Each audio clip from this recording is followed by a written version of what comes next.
what is this book all about, and what is your philosophy on that?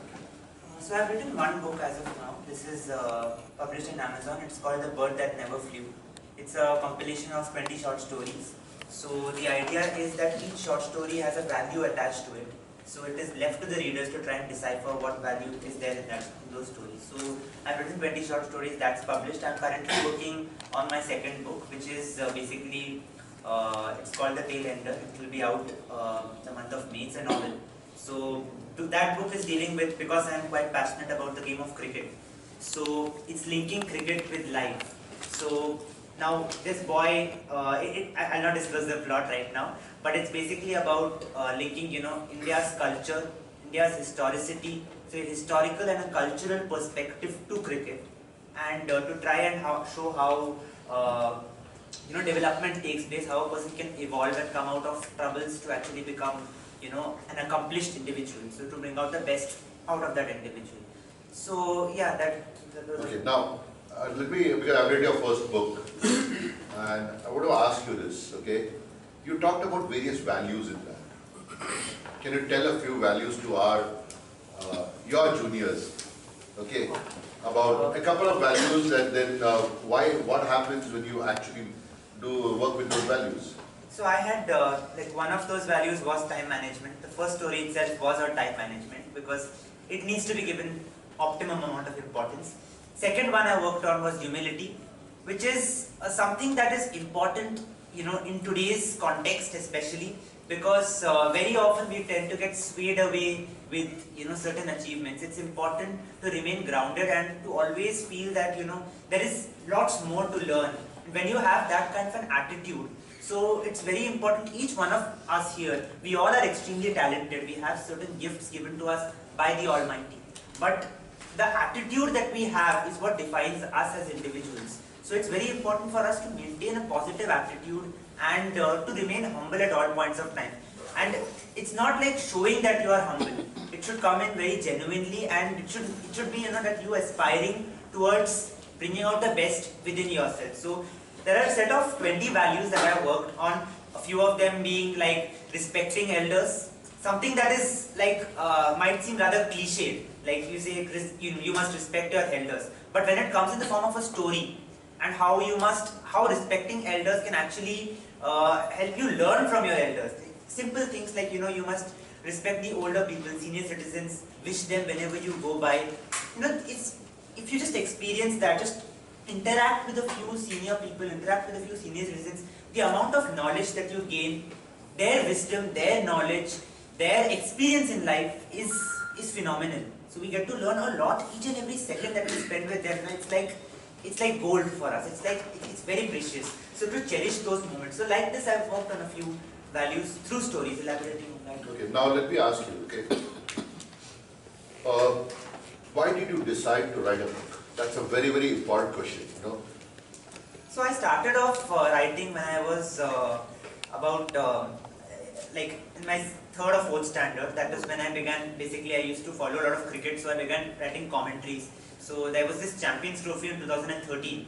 So I wrote a complete commentary on that. So around 60 pages I wrote completely describing, what are all the matches that happened, giving my perspective. So I used to hear a lot of, listening to Harsha Bogle and all, I used to constantly write.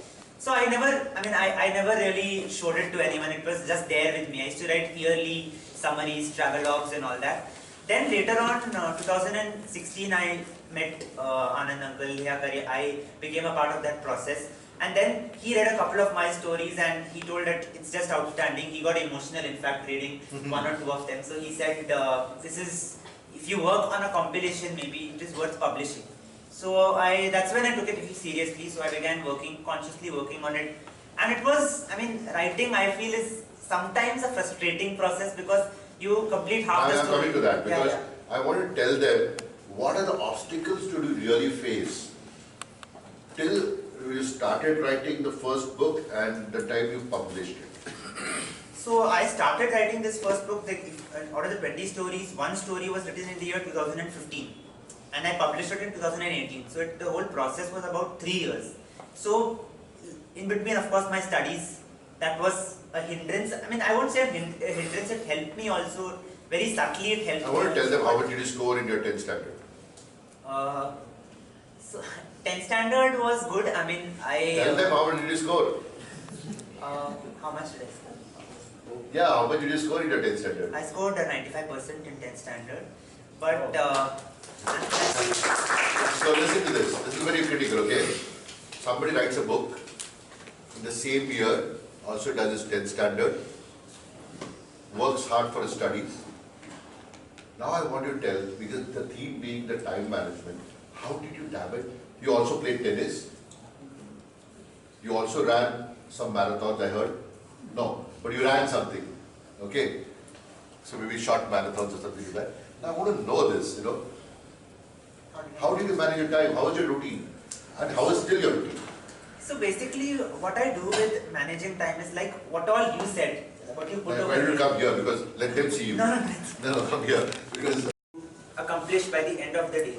And then I, like, same thing, I try to prioritize. So I try and give equal amount of importance to, my sports also. So I love playing tennis. I love, at the same point of time, I also watch videos on YouTube. Not that I am completely cut off from that. I do watch YouTube videos, but I try to watch those videos. do you also publish on YouTube? Yeah, so I have a YouTube channel. I have around 1400 subscribers on that channel.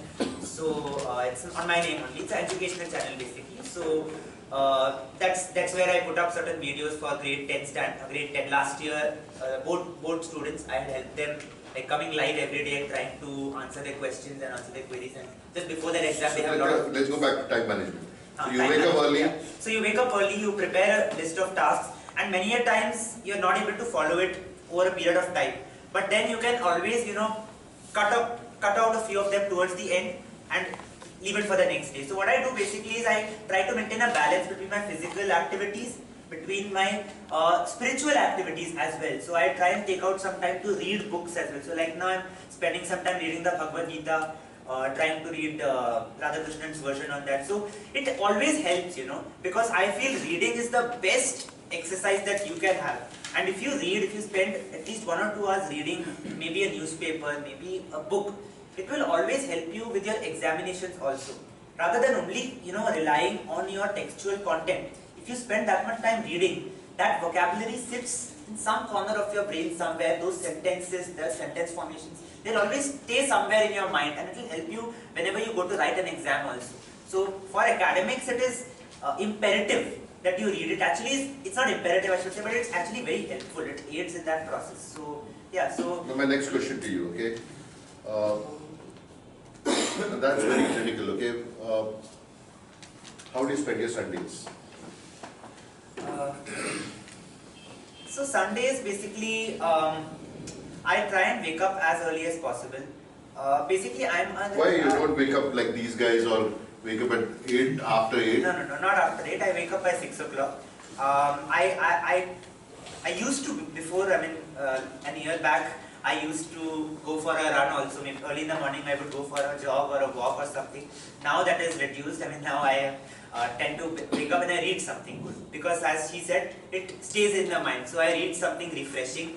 It might be a historical work, because I'm interested in history. I read something related to history, or read something related to the Bhagavad Gita, or something that makes your day going ahead. So from 6 to 8 o'clock, 6:30 to 8, I spend time doing that. Then the newspaper comes, so I spend about 1.5 hours scanning through the news articles, reading some editorials and all. And then I go through my routine and study. I feel that phase is important between 10:30 and lunchtime. Then after that is the phase that I really struggle with. After lunchtime, I feel extremely drowsy. So that is when I tend to go to sleep or sleep for some time, then get up. That's the time I spend some time, kind of relaxing. But at the same point of time, I try and correlate or try and bring together relaxation as well as learning. So as a form of relaxation, I would watch some videos that would help me, learn something new. So for instance, there are a few YouTube channels like I'm interested in politics and history, so I follow this channel called Lull Talk. So this is a very good channel for learning about our historical, what's happened in the past. So I use that. It's the Lull Talk. I mean, I follow that it's a Hindi channel basically for politics and history. I follow Sadhguru Jaggi Vasudev and his teachings, and also I listen to that. then these various things actually they are a form of relaxation, but indirectly. I have one small question. Sorry to disturb you. I don't stop you in between. Have you played mobile games, video games? I somehow have never got inclined to. No, tell me. See, this is serious. At your age, everybody is a game addict. I would call it as. It's fine. I mean, everyone is for their. How did you avoid it? That's my nature. I don't like playing. No, but then see, I'll tell you. If your friends play, Yeah. so your friends play, but you didn't get influenced. This change happened when I was in my 8th standard.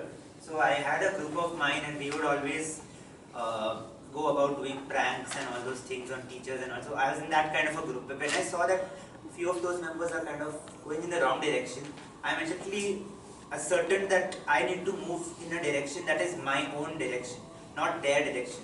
Rather than associating myself with a group, something called as groupism, it's a phenomenon where you're trying to associate yourself only with that group. Your identity cannot be a group identity. Your identity needs to be an individual identity. That's when I said that, if I have certain goals. My friends have certain goals. If they feel playing video games will help them achieve their respective goals, then let them go ahead with it. But for me, as an individual, I feel it may not help me. So rather than doing that, I would rather watch some helpful educational video, or I would read a good book to enhance whatever I have with me. So that is the idea. I mean, I want to create an identity for myself. I mean, irrespective of what is happening. The last question. If you were to tell these kids from the 10th, otherwise who's 10 years old, 9 years is, what's her name? Raga. And we have a 17-year-old also. And you were to tell them that you should do these 3 things every day, what would they be? I mean, I would firstly say just enjoy. I mean, don't take any tension. You're in an age like I am currently going out of school. Many of you are in 12th also, so you're going out of school and you're realizing that just don't take tension of these exams and all. Have a goal for yourself. Especially for those who are 9 or 8, it's perfectly fine even if you don't have a goal.